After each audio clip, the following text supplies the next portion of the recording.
Hey there, I'm Randy Zimnock, and in this episode, we're going to talk about how to leverage off-market properties in a seller's market.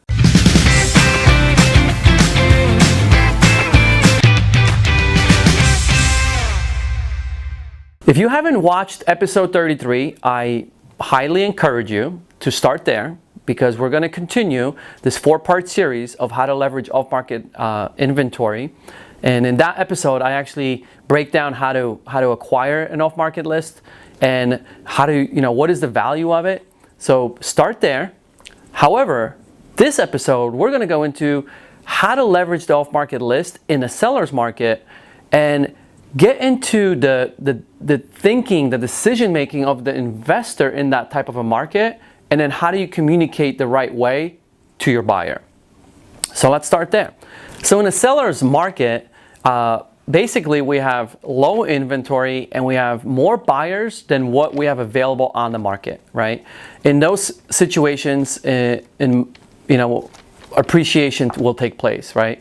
Values go up, there's demand for properties. So that's what we're going to be discussing, right? Seller's market, like what the investor is really thinking in that type of market. Because the communication between you and your buyer is very important to kind of not create a bad experience for your client, to be honest, right? So in this type of market though, your buyers are really, really excited to look at off-market properties because again, there's not enough to look at that they could potentially put an offer on. So if you say you have off-market properties, they will be ecstatic, okay? So that's number one. However, you want to remember that investors, though, are not always eager to sell the property before they finish renovating it. Because they know that if they finish this house with their vision, the way they, wanted to rehab it and all that, and it's going to be a beautiful home, in a seller's market, they know they will get top dollar, and in a lot of cases, even more than what they were estimating when they bought the house 2-3 months ago, because the market keeps appreciating in most cases in the seller's market. Which means, again, investors are not as eager to be like, oh yeah, let me talk to your client and let's put this deal together. It could happen, but they're just know that it's not as common. So that information is very crucial for you to communicate to the buyer, and here's what I would say. Hey, Mr. Buyer, we are in a seller's market. We have this off-market list. However, I just want to make you clear that investors are not always eager to sell a property off prior to it hitting the market because they know they could get top dollar, maybe even more than they expected.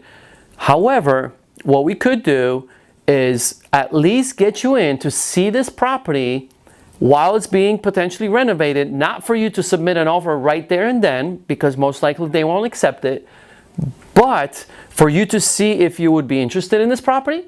Number one, if you are, we could formulate the terms and start writing the contract, prepare ourselves, so if the property is finished in a week, 2, 3, 4 weeks, you will have an offer on the table as the first potential buyer.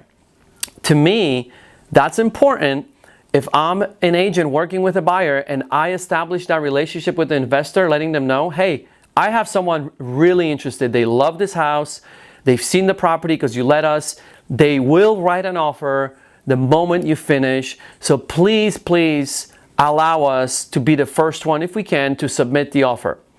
Now, there is a chance, and this is where it's more likely, that the investor would then consider accepting your buyer's offer and maybe not even putting it in a market. If you get it in the right moment, which is right towards the end of it being finished and it being put on the market, which is usually about between a week to a 2-week timeline the most, that's when they're cleaning the house, they're staging it. So if you could get that offer in at that point and then say, hey, listen, let's allow you to save money on staging, on the marketing. My client will still pay top dollar just like you want in the seller's market, But what if you can also save the staging, the marketing, and some of the holding time because of going under contract literally the moment the house is done, right? That will be the communication to the investor, and that's the communication that you will tell your buyer that you will be speaking about with the investor, right? So everyone is on the same page, what is being said to who. But I also tell the buyer, listen, that does not mean that the investor is going to say yes, right? We're going to make a really good attempt. We're going to put our best foot forward.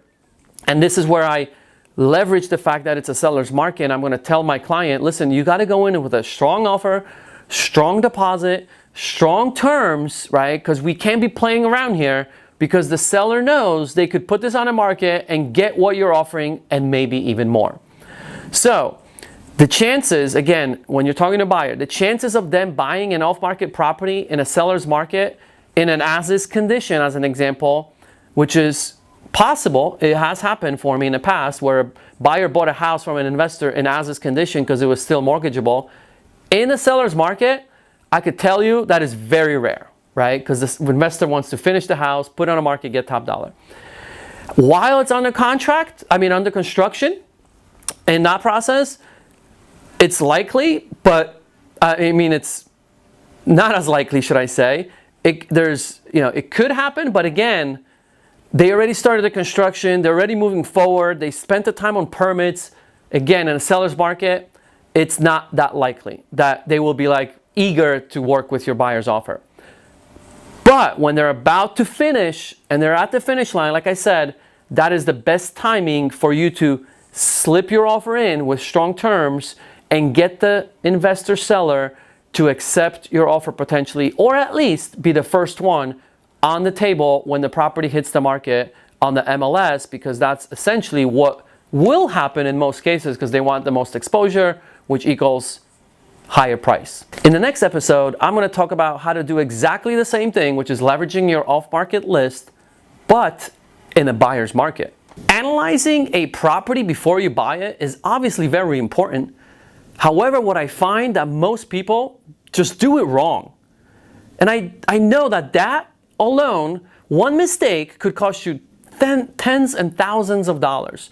It could literally cost you your business. And I don't want that to happen to you. So I created a step-by-step property analysis guide sheet to walk you through exactly what to look for to make sure your deal that you're looking at is worth buying. To get the property analysis guide sheet, just go to randyzimnock.com.